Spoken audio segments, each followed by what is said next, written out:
Hey, what's going on? This is Jamie Supertramp, and this is the Monday Morning Podcast. Welcome. All right, so I've got this new section for the podcast. So this part is going to be called Open Tabs. And I think it's a great conversation starter, too. Anyone is free to do it. But basically, if you're looking for conversation fodder, you just go through your phone or your laptop, open up your browser, and if you're someone like me who keeps all the tabs open, you've got 50 tabs on the phone, 50 on the computer. So that's 50 questions, some of which were answers. Share your answers with the group, okay? So what tabs do I got going? I've got, on YouTube, I have Sublime 40 Ounce to Freedom, full album. I've listened to that tons of times, but it's just like soothing background music. Even though you gotta admit, they don't have that big of a catalog. But Bradley died. So they don't have that burden on them to churn out more music. They just came in really strong. And now they're remembered like that. They're frozen in amber, if you will. Like that little bug in Jurassic Park, they were frozen in their prime. They didn't get to degrade and have problems. They didn't get to be like Eminem and put out those albums I liked Relapse, but a bunch of other people didn't. I like all the Eminem albums, so sue me. Yeah, so that's something cool. And then Bradley died tragically. Oh, just like... That sucks. Just last week I was talking about how I'm starting to like AC/DC, and then Malcolm Young dies this week. Yeah, that's, of course that's negative. But now I'm more motivated to listen to AC/DC, just like after Chester from Linkin Park died. Well, whatever. Artists die, and people realize how lucky they were to have these artists. Okay, you get it. What else? Oh yeah, another tab. I was looking for website hosting. I just found this picture of Trump, because remember my Trump tweet generator that I've talked about before on the podcast? Well, and for those who don't know, you click a button and then it mashes together 3 pools of typical Trump things. There's like a verb, an adjective, and a closing statement. And you press a button and it just puts together these things that Trump would probably say. But the website I was hosting it through, called Page 00, well, I don't even need to say the website because they just disappeared completely, like with no explanation. They're just gone. So yeah, I need to find a new way to host my website. Because, all things Borderless, I have that, but I'm hosting it on Weebly, a service that I strongly do not recommend. But you can host things yourself. The catch is you got to keep your computer on all day, all night. But basically, that's my new project. So I have a sort of web design goal, which is to make a better looking version of the Trump tweet generator than before. But this time I'm going to build it totally from scratch. And what I want is for the text to be right. I have like a picture of the tweet, and then I'm trying to get the text right where the text of the tweet should be. So every time you click it, it looks like an authentic tweet. That's what I'm going for. And that's my web design project. I've got a lot of projects, but that one doesn't seem too crazy. It's just aligning the text in the right place. But anyway, eventually, once I get that code ready to go, the treat to myself is going to be to buy a Raspberry Pi, which is they're these $30 computers that you can do anything with. And I'm going to use this one as a web server, so I can just leave it plugged in while I go to school with my laptop. So that's exciting. Oh yeah, and then I had GitHub open. So I've been trying to make my own code, and that's all well and good. Just this morning, I wrote an app, or it's more like, I think function is a better word, but I wrote a function. So it's basically getting down to simple math, really. Word problems, but you can just assign whatever. I made a function today to figure out how much coffee you need for water, because I'm eyeballing it every day, and I figured it out. So I wrote an app to give you the right amount of coffee. And if anyone's curious, I'll share the code with you. It's hosted on my Replit website, but that's a fun place to play with code, but GitHub is where people post their code. So if there's any computer-related thing you want to do, Google that and then say GitHub at the end. Like if you want to make an interactive board game or something, or have a quiz, or have a role-playing game like an RPG, Dungeons and Dragons type thing. Someone probably has already done that and is sharing their code on GitHub. So you might be able to just copy their code, switch out a couple values, and have your own thing. So that's exactly what I did for this word cloud generator. You know, I like a nice word cloud. Maybe one of these days I'll just mash together all my podcast show notes and then see what words come out prominently. Most likely paranoia, you know, because I'm always talking about data privacy. Today I learned that in Germany, as of right now, there's this little kid with a drone outside aggravating me. But now drones have to have license plates on them, which I think is a really good thing. So that way, if you catch a drone spying on you, you can figure out who's doing it. But the next step is you got to have a little stun gun. You can make those with a Raspberry Pi, by the way. But you can make those. It can be a web server. It can be a stun gun for drones. It's probably not completely legal, but it's a signal jammer. You take these coffee cans and make a little antenna tube, and you aim it at the drone, and it falls out of the sky. So if you have one of those, next time someone spies on you while you're sunbathing nude, just roll over, get your signal jamming bazooka, and shoot down that pesky drone. So Germany is really privacy-minded, as am I. So that's one way that I feel happy to be in Germany. But, so what was I talking about? Raspberry Pi. Oh, yeah, word cloud, that worked. If there was a word cloud of stuff I talked about, I bet corruption would be a big one. That's an issue that could stop a lot of world problems, right? I have a friend who's really panicking about the state of the world.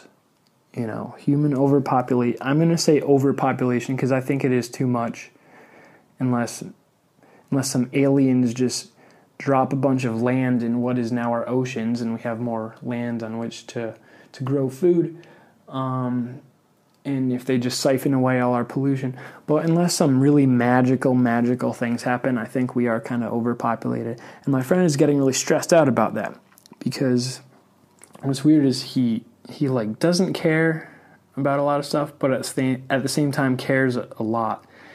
He thinks it's humanity's responsibility to leave the world as good, or actually he said better than when you got here.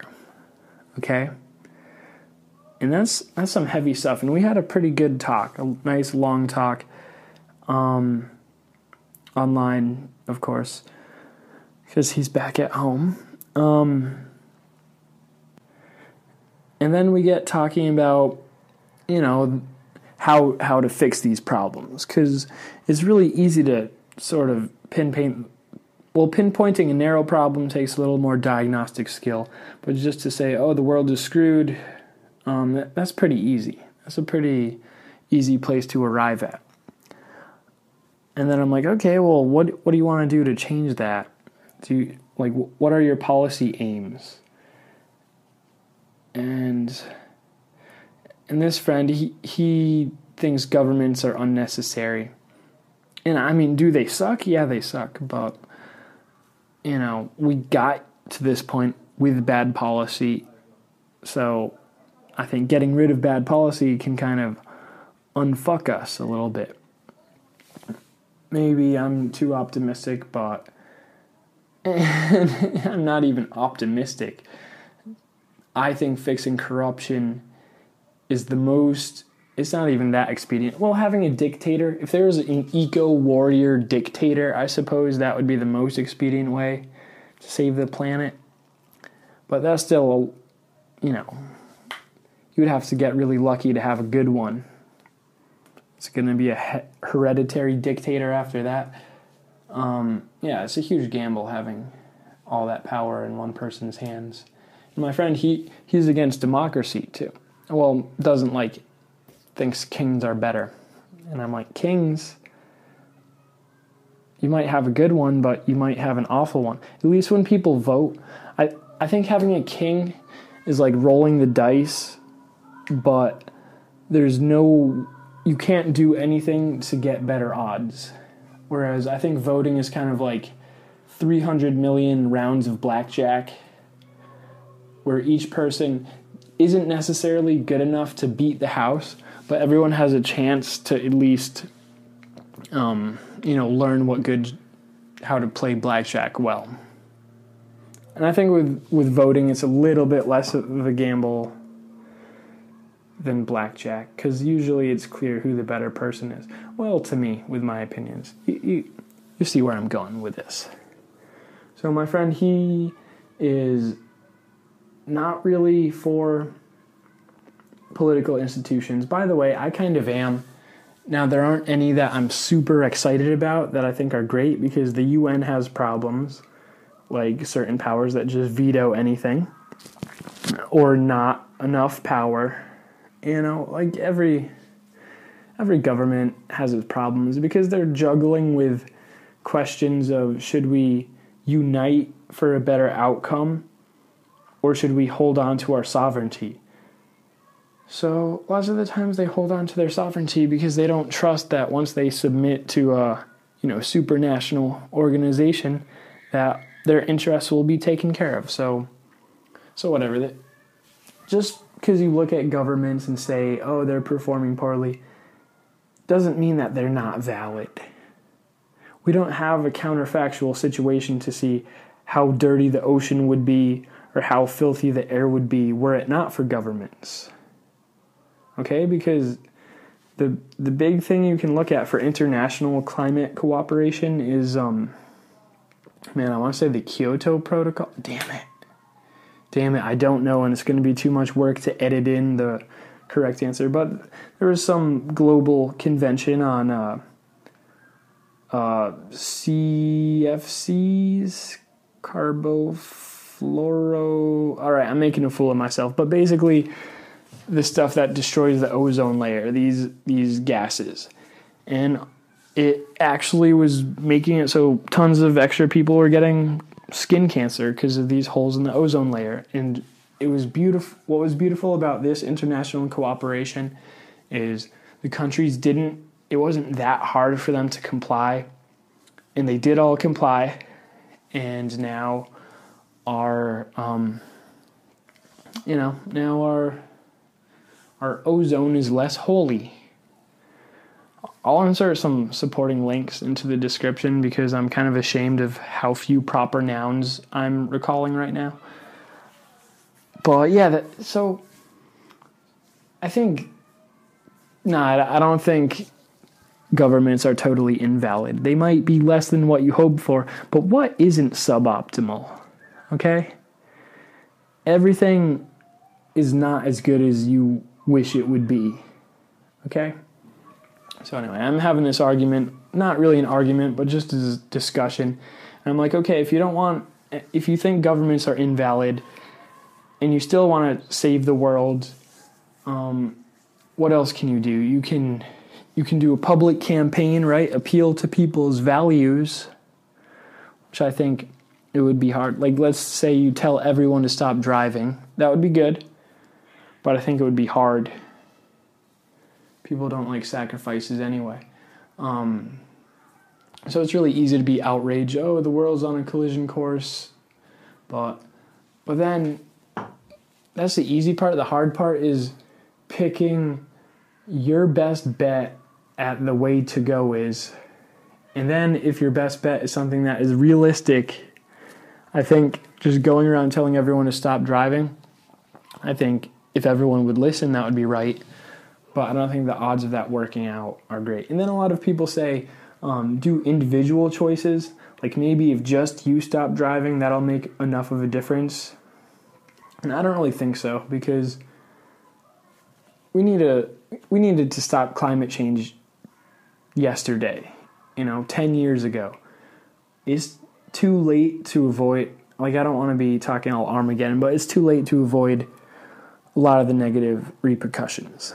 So you need rapid stuff. And when I was racking my brains for personal changes you can do that actually do save the environment, there's one that kind of keeps coming back to me, and I've known about it for a while, and that's being a vegetarian, not eating meat. Because I know deep down that is probably the biggest thing I could do to reduce my impact on the planet, but I don't do it because I like meat. And also committing to that, it seems very permanent. I'm a vegetarian. No more meat ever. Things that are forever or long term, I think about for a long time. So I've never really taken the dive, okay? But who am I to say, oh, I'm outraged that, well, my friend, he's outraged, but I am too. Who am I to say I'm outraged that, we're not on a path to fixing our environmental impacts, humanity collective? That's who I'm talking about when I say we. Who am I to be outraged when I'm not willing to do the one thing that I can do, which is to be a veggie? So I think, I know that I'm a hypocrite, but I'm gonna do it for a week, just a week. And it's not going to be the worst. By the way, you won't hear another peep from me about this, except for when I fail.